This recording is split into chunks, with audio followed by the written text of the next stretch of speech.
하나님이 사랑하시는 비산동교회 성도님들, 지난 하루 동안 평안하셨습니까? 하나님의 말씀은 우리의 작은 죄까지도 깨닫게 해주십니다. 날카로운 수술의 칼과 같이 우리의 깊은 곳에 숨겨진 죄도 찔러 아프게 하십니다. 그만큼 죄가 우리에게 위험하고 아파도 도려내야 할 것이기 때문입니다. 새벽의 만나 시간을 통해 주님이 찌르시는 우리의 죄를 깨닫고 회개하며, 그래서 나날이 정결하며 거룩한 삶을 살 수 있는 우리 모두가 될 수 있기를 바랍니다. 기도하겠습니다. 사랑이 많으신 하나님 아버지, 주님의 말씀을 듣는 것이 행복할 때도 있지만 때론 나의 죄의 문제로 인하여 고통스럽고 아플 때도 있습니다. 주님의 말씀과 나의 욕심이 서로 다툴 때도 있고 주님의 말씀으로 인하여서 나의 삶이 힘들 때도 있습니다. 그러나 주님 새벽의 만나 시간을 통해 주님의 말씀으로 나의 모든 것을 이기는 신앙이 되게 하시고 나의 욕심과 나의 이기심과 나의 죄된 본성이 점점 죽어가는 복된 시간이 되게 하여 주옵소서. 이 모든 말씀 우리 주 예수 그리스도의 이름으로 기도드립니다. 아멘. 오늘 우리에게 주시는 하나님의 말씀은 이사야 24장 1절에서 13절까지 말씀입니다. 하나님의 말씀을 함께 읽겠습니다. 보라, 여호와께서 땅을 공허하게 하시며 황폐하게 하시며 지면을 뒤집어 엎으시고 그 주민을 흩으시리니 백성과 제사장이 같을 것이며 종과 상전이 같을 것이며 여종과 여주인이 같을 것이며 사는 자와 파는 자가 같을 것이며 빌려주는 자와 빌리는 자가 같을 것이며 이자를 받는 자와 이자를 내는 자가 같을 것이라. 땅이 온전히 공허하게 되고 온전히 황무하게 되리라. 여호와께서 이 말씀을 하셨느니라. 땅이 슬퍼하고 쇠잔하며 세계가 쇠약하고 쇠잔하며 세상 백성 중에 높은 자가 쇠약하며 땅이 또한 그 주민 아래서 더럽게 되었으니 이는 그들이 율법을 범하며 율례를 어기며 영원한 언약을 깨트렸음이라. 그러므로 저주가 땅을 삼켰고 그 중에 사는 자들이 정죄함을 당하였고 땅의 주민이 불타서 남은 자가 적도다. 새 포도즙이 슬퍼하고 포도나무가 쇠잔하며 마음이 즐겁던 자가 다 탄식하며 솟구치는 기쁨이 그치고 즐거워하는 자의 소리가 끊어지고 수금 타는 기쁨이 그쳤으며 노래하면서 포도주를 마시지 못하고 독주는 그 마시는 자에게 쓰게 될 것이라. 약탈을 당한 성읍이 허물어지고 집마다 닫혀서 들어가는 자가 없으며 포도주가 없으므로 거리에서 부르짖으며 모든 즐거움이 사라졌으며 땅의 기쁨이 소멸되었도다. 성읍이 황무하고 성문이 파괴되었느니라. 세계 민족 중에 이러한 일이 있으리니 곧 감람나무를 흔듦 같고 포도를 거둔 후에 그 남은 것을 주움 같을 것이니라. 아멘.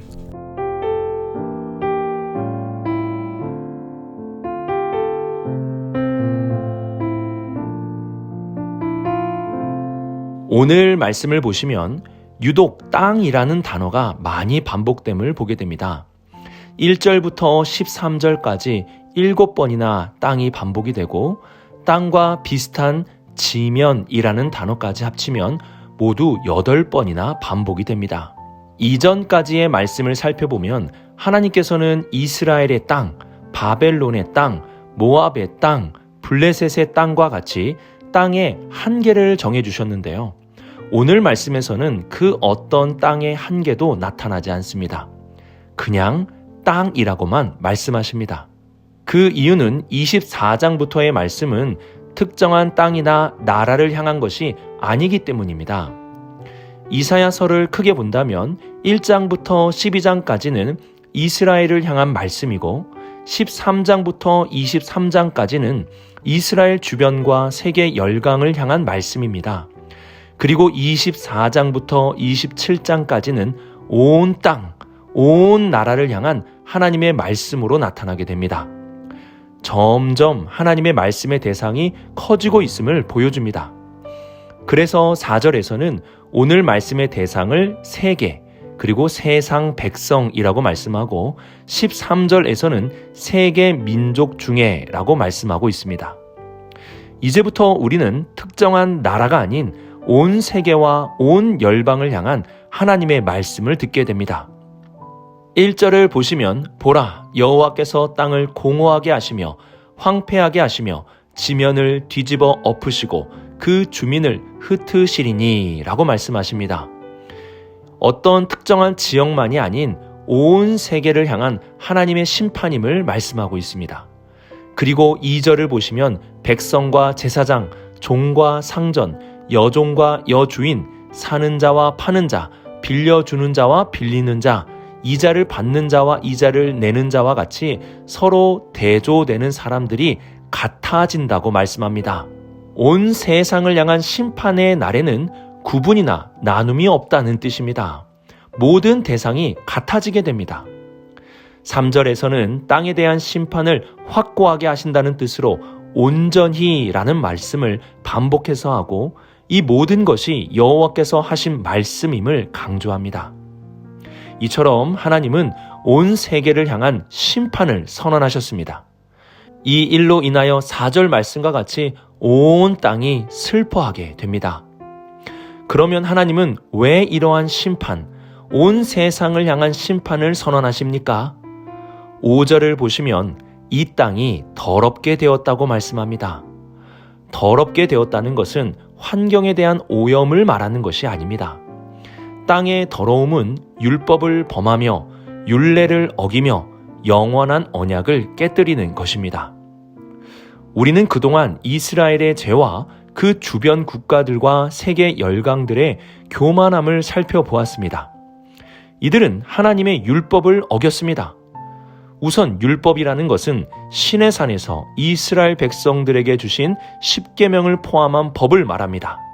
또한 24장이 모든 땅에 대하여 주신 말씀이기에 모든 사람에게 주신 양심의 법을 가리키기도 합니다. 사람의 죄가 땅을 더럽혔고 땅을 슬프게 하였습니다. 그리고 결국 6절 말씀과 같이 저주가 땅을 삼켰고 그 중에 사는 자들은 정죄함을 당하고 땅의 주민이 불타서 남은 자가 적게 될 것입니다.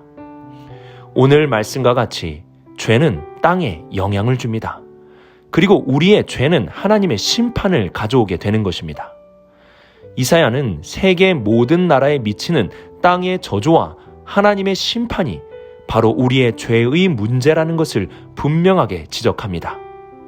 땅이 포효하고 땅이 흔들리고 물이 범람하는 이 모든 일들을 보며 우리는 가장 먼저 우리의 죄를 바라볼 수 있어야 합니다. 죄의 원인이 땅의 저주와 하나님의 심판을 가져오는 것이기 때문입니다.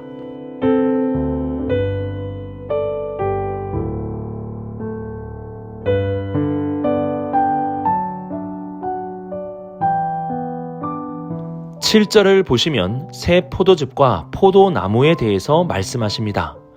새 포도즙과 포도나무는 즐거움과 풍성함의 상징입니다. 그러나 그 모든 즐거움이 슬픔이 되고 즐겁던 자가 다 탄식하는 자가 될 것이라 말씀하십니다.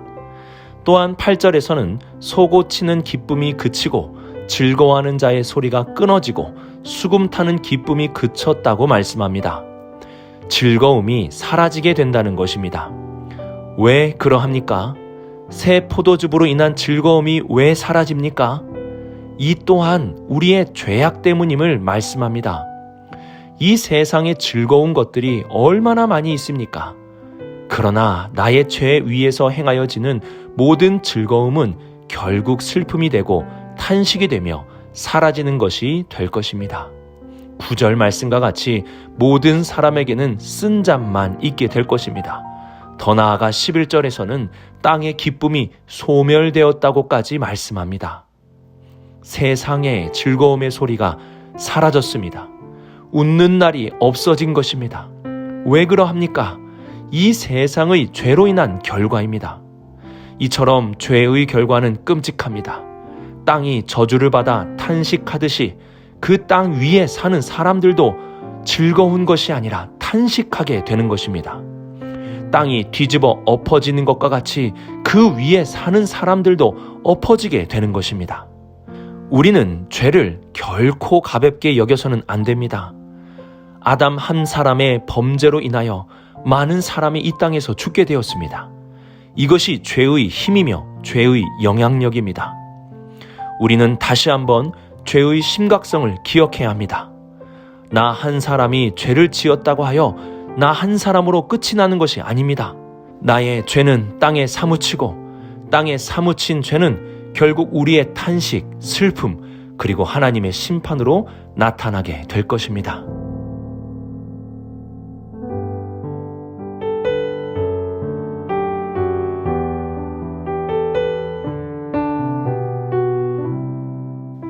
하나님의 백성인 이스라엘은 범죄하였고 타락하였습니다. 세상의 빛이 되라고 구별하여 선택한 백성이 빛은커녕 어둠의 인도자가 되었습니다. 하나님의 백성이 이렇게 타락하였는데 세상은 어떠하겠습니까? 그 주변의 나라들도 빛을 보지 못했기에 어두움에 이끌려 살아가게 되었고 온 세상은 죄와 교만함과 타락으로 덮어지게 되었습니다. 노아의 홍수 시대에 하나님께서 온 세상을 심판하신 것 같이 온 세상이 죄로 가득하기에 하나님의 심판이 온 땅에, 온 세상에 나타나게 되는 것입니다. 그러나 감사한 것은 13절에 우리에게 주시는 작은 희망의 불씨의 말씀입니다. 노아의 홍수 속에서도 노아의 몇 안 되는 가족을 남겨주신과 같이 하나님은 그 심판의 상황 속에서도 남겨주시는 은혜를 베풀어 주십니다. 13절을 보시면 세계 민족 중에 이러한 일이 있으리니 곧 감람나무를 흔듦 같고 포도를 거둔 후에 그 남은 것을 주움 같은 것이니라고 말씀합니다. 우리는 이 짧은 한 절에 나타나는 남은 것에 대한 희망을 보게 됩니다. 많지는 않지만 남은 것이 있다는 사실입니다. 그리고 이사야서는 그 작은 구루터기와 같은 것이 거룩한 씨앗이 되어 하나님의 회복의 역사가 시작될 수 있음을 말씀해 줍니다. 사람이 모이면 죄가 장성하고 땅은 황폐해지며 주님의 심판의 불은 더욱 커지게 됩니다. 사람에게는 이러한 하나님의 심판에서 건져낼 희망이 없습니다. 우리가 붙잡을 희망은 하나님께서 남겨놓으신다는 그분의 은혜와 자비뿐입니다. 세상이 어두울수록 작은 빛은 더욱 환하게 비추어지는 법입니다.